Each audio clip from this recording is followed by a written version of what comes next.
My uncle has very clear memories of, conflict happening around him. There were bullets sometimes being shot Wow. from over their building and one of them flying straight past his head. They never really recovered from that. Engineer Navjot Sawhney. I remember going through my teen years thinking, oh man, is this where my life's going to be in? He's the founder of the Washing Machine Project. His washing machines have reached villages, refugee camps and schools. And it's impacted the lives of tens of thousands of people around the world. Did you always feel that there was something different? I was always different. I was always the first one to jump on to different things. I was the first one on social media. People thought I was stupid at the time, and I was a really misunderstood kid. I was so naughty. I found out later in years that it was because I had this kind of diagnosed behavioral issue, ADHD. I remember the day that my father died, and it was a Sunday morning, and I just woke up and I thought I was in a dream, And I said, Adrian, I'm quitting JLR. And he said, no person can have two missions. You have one mission, and that's to create a washing machine. So go and do that. Hello, everybody. Welcome back to Roots to Roots. This is a show where I speak to people who at some point in their journey have decided to take a risk down a more unconventional life path, driven by a positive impact that they want to have on the world. And my mission is to uncover the significant moments, not just in their own story, but in the journey of the generations that came before them, so that you can better understand the impact that this can have on your views, your values, and ultimately the purpose that you may go on to have. Today's guest is a legend and a trailblazer. Just type his name into Google and you will see why. Navjot is the founder of the Washing Machine Project, which has directly impacted tens of thousands of lives across the world. He has empowered multiple women in some of the most resource-scarce areas, and he has distributed washing machines in villages, refugee camps, schools, and orphanages around the world. The Washing Machine Project has now been featured in the BBC, The Guardian, ITV News, The Daily Mail, The Daily Mirror, and I'm sure I've missed some out. The project has won the Tata Varsity Pitch competition in 2021, and he was one of the winners last year of the annual 21st Icon Awards, where he won the Sustainability Rising Star Award. He's also the recipient of the highly esteemed Prime Minister's Points of Light Award last year. I believe it was last year. Last year indeed.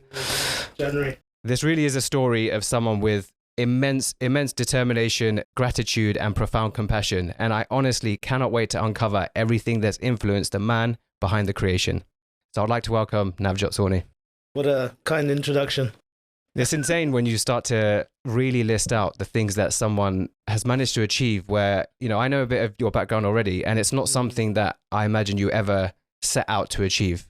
You weren't driven by I want to create something that can win a lot of awards.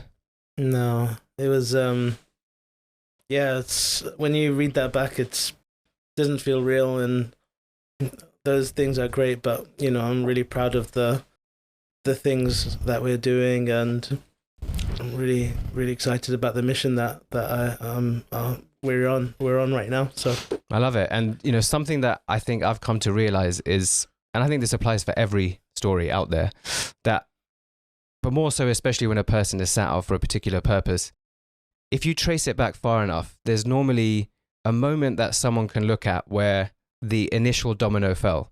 And that domino has had a knock-on effect beyond what they ever imagined, that knocked all the dominoes that ultimately got them to where they are today. And it's without those dominoes, and the butterfly effect explains this anyway, but it couldn't have happened. And it's about probably the appreciation and gratitude for when you recognize that, you really start to build a picture of this is why I was meant to be here to do this. For you, peeling back the layers or tracking back that journey, what do you think for you was that first domino that fell? Oh, that's a really, it's a really big question, and I think I was surrounded, and I've always been surrounded by really powerful women that know sometimes what's good for me, even though when I don't, and inspire me every day. I think I kind of drew a lucky hand, I think, in that instance, and I think from the very young ages of when my father passed away, and having two older sisters and a mother who I saw firsthand, had to bring us up single-handedly, and the difficulties around that really inspired me to pursue a career in women empowerment. I love that. And from what I understand, even from your grandparents' generation, and this is something that I can relate to, there were big changes or risks that they decided to take, that ultimately, much like ourselves, led to a lot of people like us from these kind of backgrounds, South Asian backgrounds, ending up in the UK. Where and why did that happen in your previous generations? Yeah, so I'm Punjabi Sikh origin, and a lot of Punjabis were displaced during the partition between India and what is now called Pakistan. My family are from a place called Rawalpindi, and this is kind of a place that was slap bang in the middle of the contested areas, and my uncle has very clear memories of conflict happening around him. There were bullets sometimes being shot from over their building, and one of them flying straight past his head. And it was that point they decided to move, just a few weeks before the actual big movement happened. And there were 13 siblings, and my grandfather and grandmother moved all at the same time, and they never really recovered from that. And I remember speaking to my uncle, who's in his 90s now, living in Germany, and he looks at that time, and he remembers that time as a very sad moment. He said to his friends, "I'll see you later. We'll be right back." And he never got to see them since. And I think that's a sign of the times that they were going through. They really thought that wasn't a permanent displacement. But they moved down to family in Delhi, and I think stories of those first few weeks where they all shared a room with 20 of them in one room, and losing all of their livelihood, just having the clothes on their back. And then the older siblings moving out and going to find work in other parts of India. And my father was the youngest. He was just under 10 at that time. And him not really navigating how to get through that really affected his later years. And that came out in different ways. And my mother's side, my mother was a bit younger than my father, so she was born in Mumbai, but the same story happened with her mum and dad, who were displaced, and they moved to Mumbai. So yeah, I think if they didn't decide to move at that point, they would have been caught up in all of that mess that happened during those weeks of displacement, where you saw thousands and thousands of people dying on those trains and cars and buses. It's really interesting because it's not a part of history that, even though my grandparents are also Indian, because my parents are East African, I understand the influences that's had on, ultimately me being born here. And I see similarities in the story. My dad left before the big Ugandan Asian expulsion that happened in 1971. So he left to study. And now that I understand that story more, because I had him as a guest and we spoke about it in the early days, I see how him having done that, where it was at a time when he wasn't pre-planning, his plan was always to go back. But because he did that, it set up a foundation that ultimately allowed the rest of the family to move. I see in your story how your family, you mentioned that they decided to move before the big displacement. Was that quite common amongst the community at the time? Or do you see where, I like to call it, entrepreneurialism before entrepreneurship became this buzzword? Did you see a sense of they saw opportunities for a better life on the other side, which they then slightly pulled themselves to, rather than 100% being they were pushed out. Yeah, I think it was luck. Yeah. To be honest, there was only a couple of months before the full displacement did they move, and if they stayed, it would have been another story, and I probably wouldn't have been here to tell it. So, but I think inherently Punjabis are quite entrepreneurial. I read a statistic a few years ago: 1 in 4 British Punjabis are entrepreneurs. Wow. So maybe that's in the blood or the personality or the culture, but yeah, there's always someone doing something in the culture. But yeah, my grandfather on my mum's side was an entrepreneur, and my father was an entrepreneur as well. So that's fascinating. Do you see how I'm trying to draw what might have been an influence of such a telling statistic around it? And do you think there's something in having to restart again that may have drilled into them this way of, we need to make things for ourselves, because ultimately external circumstances can shift at any moment? Do you see any of that from certain backgrounds? I think makers of your own destiny and being in control of your own decisions, I think plays into that. And I've found that in my own life, where I never really thought I would become an entrepreneur. It was never in my plans to do that, but I quite enjoy making those decisions and being strategic. And you see that now in the high street, where a lot of the trends are jumped on by Asians in general. Yeah. I always think they're quite clever with their entrepreneurship. Yeah, and I know your mum has been a really, really big influence in your life.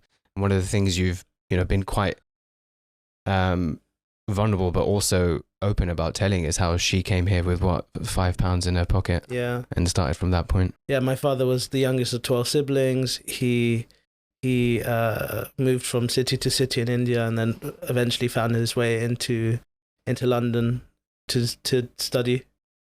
Stayed on, and he studied aerospace engineering and stayed on and got a job here. And my mum was a really kind of high-flying economics graduate and executive in Mumbai, and then they got arranged to be married. And it was at that point where my mum decided to leave everything she had and come to London.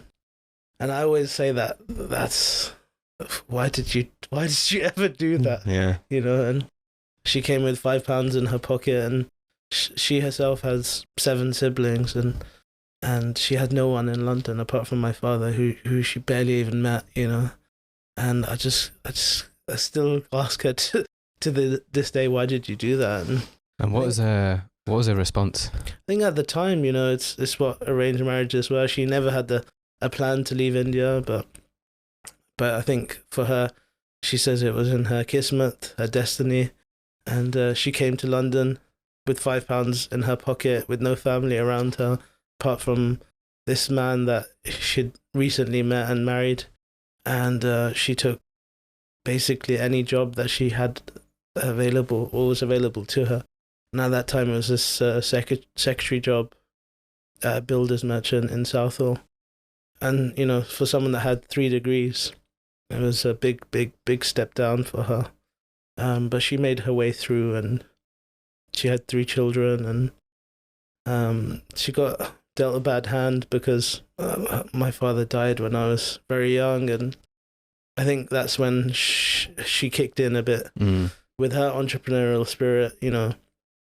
She made sure that we were fed, well looked after, but also, rose to the ranks of the government. And she recently retired after, 40 years. There's sacrifices, and, you can also call them compromises that the previous generation would have taken. And, the example of your mum of giving everything up or taking those sacrifices to come here. I look at it in two ways. There's one where I feel like we're in a generation where we wouldn't be as willing to do those things. It's you know, this is where the culture piece comes in, right? Some cultures are built around family first, me second, right? Whereas now it's more in Western culture, but you can see the influence in the East as well, where it's you know, take care of yourself first, because then ultimately you can take care of others. And so there are certain like sacrifices we wouldn't be willing to take. But you know, bringing, now that I understand both your parents' sides, and I know your father died quite young, but what were the influences that their own stories had on the way you were then raised? Yeah.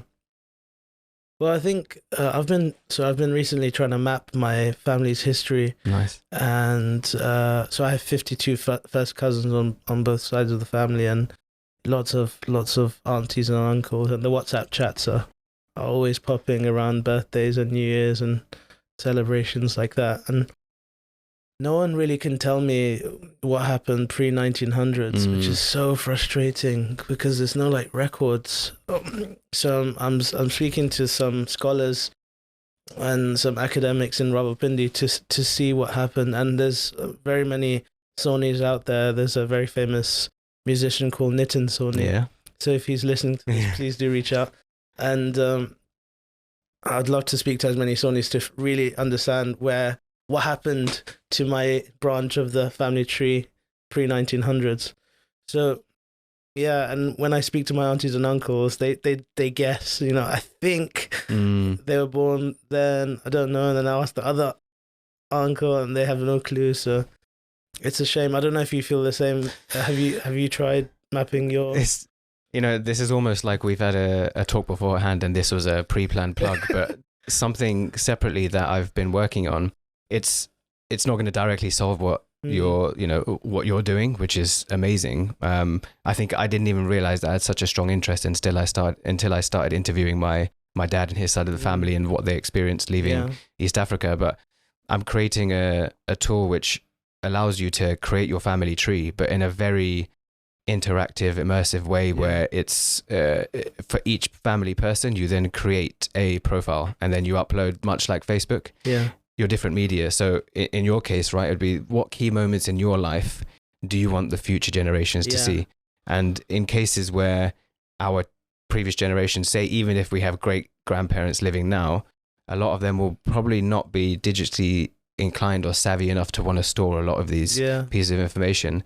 So to kind of laterally answer your question, yes, it's super interesting for me, but to the point where I'm in the middle of creating this so that you can, you know, there's platforms that take your analog documents and store it digitally, but in a way of what could encourage people like us and from all backgrounds to want to create a record of themselves and their family. Yeah, it's true. And I'll be the first user of that platform. Perfect. My uncle from my father's side, you know, the last of 12 siblings, he's in his 90s now. He's been in Germany for the last 50 years. His memory's fading day after day, and you know, I've documented his story time and time again for the last few years. But that's it. Once he passes away, God forbid, there's nothing left. So I'm really interested to keep hold of that information. And it was such a from the stories that I get from it, such a pure time and a beautiful time, a simpler time, where there's so many hopes and aspirations and ambitions that unfortunately were cut too short because of a partition that they were never involved in, apart from actually moving, which is really sad. And we see it being played out over and over again in wars around the world. And I feel like that partition on my dad's side really affected him, you know, both from a grounding point of view, because he never really had a home. You know, a lot of his family were dotted around the world. And, you know, from a mental health point of view, I think. And then from my mum's side, there was a lot of generational trauma.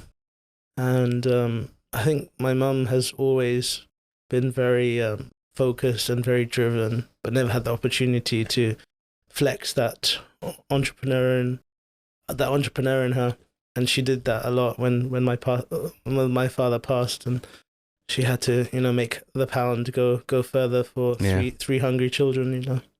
Yeah, I think you've touched on two really, really important things there. One is the idea that I think just having an appreciation for some of the things that those previous generations went through. And I think this is common of a lot of cultures where, especially when they've had to leave their home country, is very much they moved to a place where they probably did it at a time where there weren't as many of them, and they had to strive harder. I mean, we still face the issues today of, unconscious biases that exist in recruitment, and, we'll get onto your experience of, applying for jobs as you did. But the previous generation would have had it more, where they ultimately had to create a new home for themselves in an environment where they were a minority, but an unknown group of people. And so they did face difficulties, and us appreciating that their way of doing things was to keep their head down and just work hard, right? And now it's become a lot more possible. There's a lot more platforms for us to talk about these things like generational trauma, mental health. Back then, it didn't really exist. And, the previous episode that I had come out touches exactly on the cultural variations in talking about mental health, and how being aware that they would have also struggled with it. It's not a new age. It's not suddenly that mental health, turn of the millennium and suddenly mental health exists. It's always been there. It just wasn't understood as something that needs to be really focused on for people who have been through some extreme circumstances. Yeah, it's true. And I was speaking to a couple of friends about this a few months ago, and I don't think there's an actual definition or a word for depression in Punjabi. Wow. Not that I know of, but my Punjabi is pretty bad. So if anyone knows what the word is, I'd love to write it in. What's the Punjabi word for depression? Yeah, even in my background is Gujarati, and I wouldn't know. Would have no idea what it is. But yeah. It wasn't it's not the culture to acknowledge that, right? No, and then to your the second point I wanted to mention is, you're talking about your mother not really having the time to explore her own entrepreneurial passions or whatever she believed in value that she wanted to do, because of having to look after, raise a family, make the pound go further. And it's something that a lot of us have that fortune now, that because of the sacrifice of the previous generations, we've been given a platform. Yes, we face our own struggles, and yes, we still, it's not like we're all going through flourishing moments, but we at least have the ability to dedicate some of our time, if we wanted to, in order to striving for something that we don't have to stretch the pound as far as they did, and it's because of the groundwork that they laid. Yeah, what a luxury, man. Yeah, we're so lucky that we can explore our passions and ambitions without much stress or strain. Yeah. And I just don't think that was an option for them. It's probably, I was interviewed recently where I was asked what are the key things that I want people to get out of this show. And it's the first time I've really thought about it beyond the scope of, my mission is to uncover the roots of, change makers and people who've taken a risk. Really what I want, and it's something that I learned along the way, which is that because of one or two or even three generations of big decisions that were taken, i.e. your mum making the sacrifice to move, what your granddad went through, your dad's initial struggles, all of these people have, I don't want to say two options, but there's two extreme options. One is to kind of say that life has turned against you and, not pack it in, but kind of not look at what the other side, the light at the end of the tunnel is, or the other side is to be like, these are the cards that I've been dealt, and this is what I want to do with it, because, in your mum's case, the purpose was family and the community around her. Making those decisions, in my grandparents' case, it was moving from India to Africa. In my parents' case, it was moving from Africa to the UK. That's two generations of a very low percentage of the decision makers, or the decisions to take a risk that, the 90% of others wouldn't have done. And so for me, I value that now I've understood how low the percentage was for me to even be able to be here. It just makes me appreciate every moment of what I could possibly do with the circumstances I've been given, which are hugely favorable. I didn't grow up in a rich background or, spoon-fed in any way, but still I grew up in London, which is a place that millions of people would die to get to. And have died. To get to, exactly. And it's given me these opportunities where it's almost a disservice to everyone who would do anything they could to be in the same circumstance for me not to make use of it. Yeah, that's beautiful. That's a really beautiful way of looking at it. And when you do compound the percentages, it does become very, very slim, that we're sitting here having that conversation. Yeah. So on to schooling years for you. Whether you did or did not see how much of an appreciation that you have for the parents that we're now talking about now, do you see in any way how that molded the way you went about your early years, i.e. the type of friends you formed? Did they share a similar mindset to you, or? I grew up in Southall, and if anyone knows or doesn't know what Southall is, it's nicknamed like Mini Punjab or Mini India. It's where the road names sometimes are in Hindi or Punjabi. The station has a sign that says Jia Inu Southall, which means welcome to Southall. It's where a pub called Glossy Junction used to take rupees as a currency. The radio stations, the news channels, the supermarkets are all Punjabi or Hindi, the magazines, and the culture is really strong, Punjabi culture. So you don't have to travel very far to get your creature comforts. And that's where I grew up. And you can imagine the schools. We were very, very heavily dominated and populated by Punjabi kids, so a lot of my friends were Punjabi, and I think I had to get to university to find my first my first white friends. Wow. Yeah, which was really interesting. And I also found when you grow up, Southall being quite suffocating as well, right? It's all the same people, the same similar mindsets, and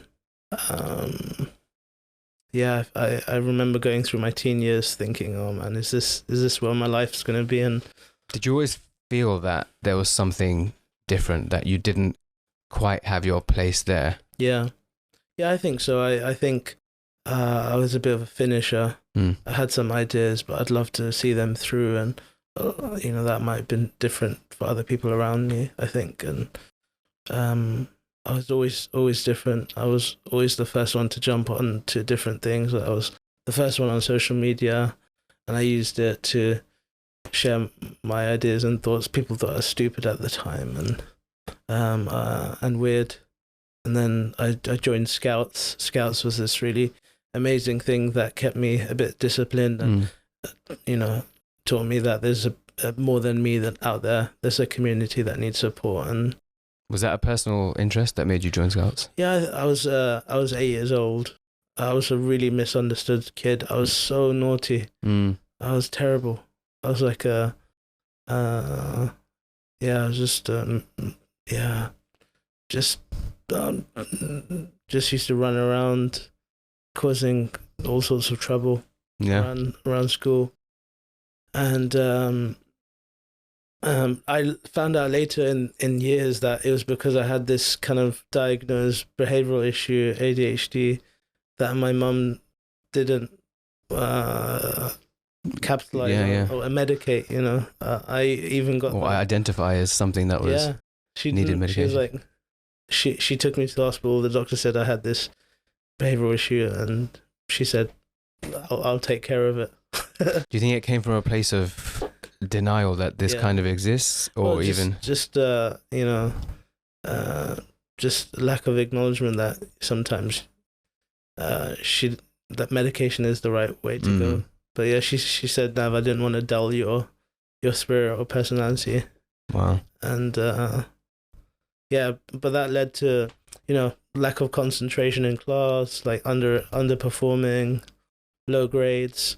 But I had like these really key moments where I had some really good teachers in a couple of grades that were like giving me responsibility that I needed. My mum said I needed responsibility. I needed to feel like I owned something. So I remember becoming like the chief bin officer, the chief water officer, and just odd jobs around the classroom that really gave me responsibility to focus and serve people, I think. Do you think your You know, the way you've described your mum, of the way that she kind of took her destiny of the world into her own hands to, you know, especially when your father died. Yeah. She still strived to make the most, not just for her kids, but for herself. Yeah. Do you see that, how that may have influenced you in the same way to be like, I'm willing and want to take responsibility for what I can do? Yeah. Yeah. I remember the day that my father died, and like, it was a Sunday morning, and I just woke up, and I thought I was in a dream, Everyone was crying around me, and my mum was being consoled by her relatives, our relatives, and I just didn't know what was going on. And I was just so impressed at how my mum like just flipped into like a gear that I'd never seen. And ever since then, she's just been, what a boss, man. Yeah. It's like she needed that opportunity to showcase how she had a handle of everything that she's ever created around her. So amazing. And you went on to study engineering. What was the inspiration behind that? So my father was an engineer, and from my early years, he used to take me to air shows, and I would be fascinated with how things worked and how these big aircrafts would be in the sky. He'd have these models, and I'd take them apart, and I'd take the toolbox out of the cupboard and just break everything in sight. And yeah, just nothing lasted in my hands, and that used to make my mum really angry. And it quelled my curiosity, and so I think studying engineering and problem solving was a natural transition at university, and that's what I did. And you went on to get a job in Dyson, I believe. Was that something that you always knew? You always had your sights set on, such a well-esteemed and well-established company. Is that always something that was in your plans? No. I didn't have any plans to work in engineering or do anything like that. I just applied for so many different jobs, not caring about what I wanted to achieve in life and what I wanted to do. I just wanted to get a job. That was it. Like the best thing that I could do at the time was get a graduate job. Right. It could have been in like missile defense companies, and in fact I did apply to companies that are completely misaligned to my moral values, moral compass. But I still applied, and I still got through those stages. And I was lucky to have got a response from Dyson, and I, from application to starting, it was probably about 2 weeks. So I just got pushed into this really incredible opportunity, and yeah, I don't regret it. But at the time, I could have taken a few more months to think about what I actually wanted to do, and I don't think they do that a lot with students coming through the college and sixth form process right now. You mentioned something really interesting about applying for something that didn't align with your values. I think that's quite a telling example of where that happens. But for people listening, there probably are moments where they can look at their own decisions that they've taken at one point, and whether for one reason or another they might have taken some kind of decision that didn't align with a value, whether in a job, a relationship, a group of friends that they decided to do, even an investment.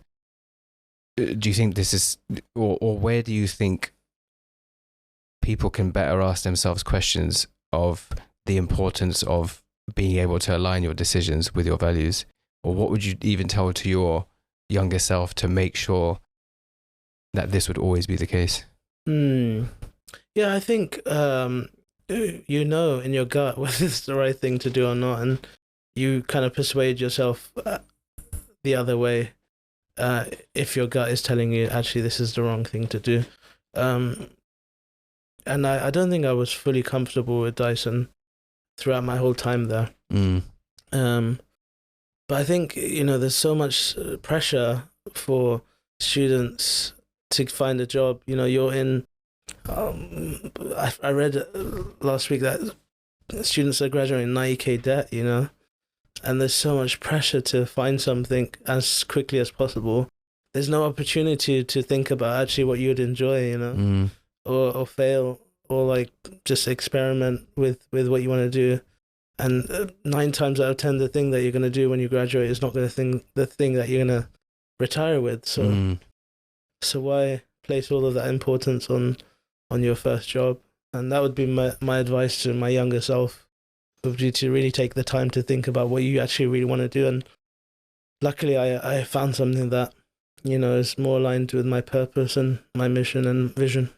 I think that's quite a key point that you say there, which is, not to put too much emphasis on that first step, but ultimately, action is better than inaction, right? So it's take that first step. But what's really inspiring about what you did is, like you said, you applied for all those jobs and appreciate the value of getting into that one, but you didn't stop there because something in you, and I put this down to the internal versus external conflict, and it's something I've asked most of my guests, which is that there's this external pressure and expectation that you have from your boss, your parents, your family, your friends, your community to follow a certain path, right?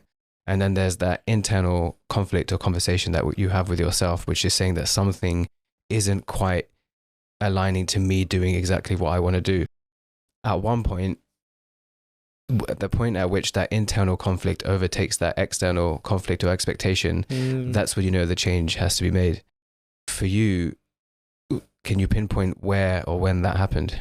I was at Dyson for about 2.5 years, and I was kind of in this meeting with probably about 15 people that were all talking about thinning out the plastic of one of the parts of this £500 product.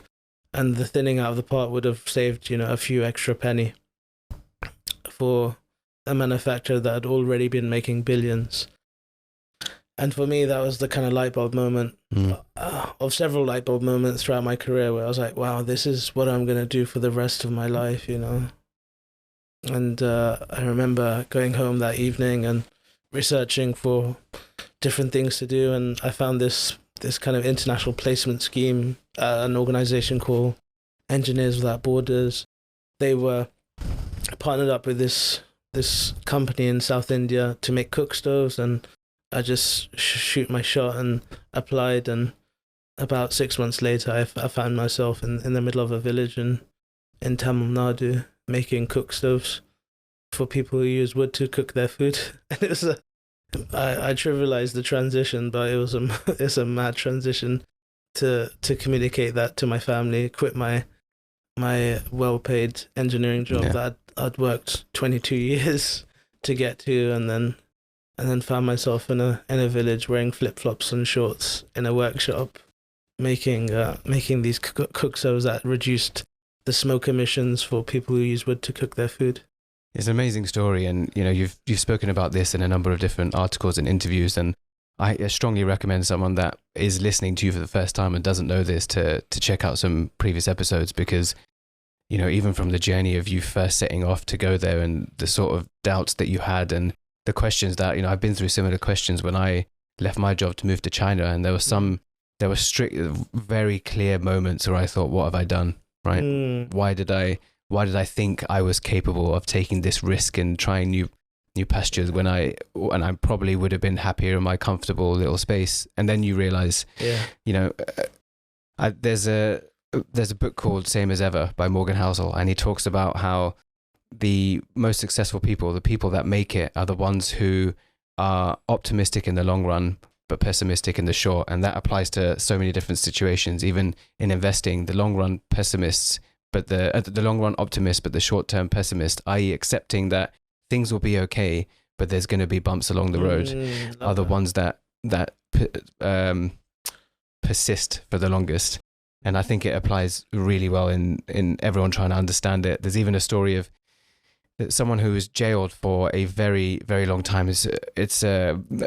I can't remember his name, but once he was finally released after decades, and many of the people along the way in jail died. And he, you'd expect him to be like, I was always optimistic that I was going to come out.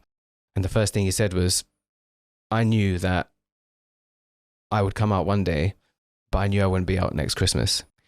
And it's just that concept that it's never going to just be a smooth road, to get to the other side. Yeah. But one day there will be light, and you just have to maintain that belief that you can get there. That's something that really is telling in your story. But you talk about that feeling of your people around you and your parents or your mum thinking, what what have you done in terms of leaving this well-paid job? How did you deal with that reaction? Yeah. I think Jay Shetty says it best when he says, you know, when everyone around you is telling you that it's the wrong idea and you think it's the right idea, just lean into that. Just lean into it a bit more.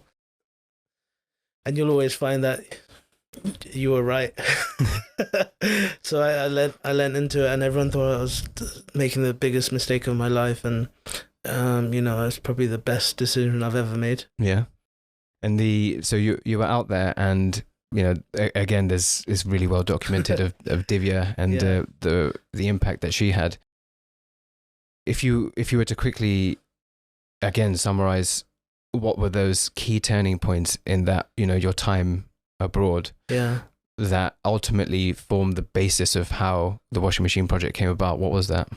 I'll tell you what I've just done. So I've spent the last 2 weeks in India. I came back yesterday, which is why I'm feeling a little jet lagged. And I gave Divya, the lady that inspired the washing machine project, her machine for the first time after 6 years. Oh, well done. Congrats. And, I went back to the village that I stayed in. I spent time there, and we had a little carnival and a festival, and we celebrated with food and art and music, and it was just magical. But that was a 6-year journey to get to that point, and it all started with the promise. And the promise was to a lady called Divya, who was my next door neighbor when I was making cook stoves at the time. And Divya's life was an everyday struggle, whether it was foraging for wood to cook her food or hand washing her family's clothes. And she wanted to work but didn't have the time because she'd spent all that time on unpaid labor. And it was at that point that I promised her an alternative to hand washing clothes. It was this back-breaking task that she'd spend hours and hours a week doing. And that's what I did. I promised her a manual washing machine. And then fast forward 6 years, we've distributed in 15 countries. We've impacted thousands of lives. We've distributed many of our washing machines, which we call Divya washing machines. They're manually powered, no electricity, little water, 6 minutes, and 5 kgs wash. So it's amazing what it's not just a philanthropic effort, but even in the world of sustainability. And that's why you won one of the awards that you did as the Rising Star. On coming back from India, you talk about how it was the promise that you made, that you stuck to, that you knew you had to do it. In the age we live, you know, where we're exposed to so many different forms of media and fast consumption and fast outcome, right? So it's as easy to swipe left on Bumble or Tinder to find your next match as it is to donate to this and that cause.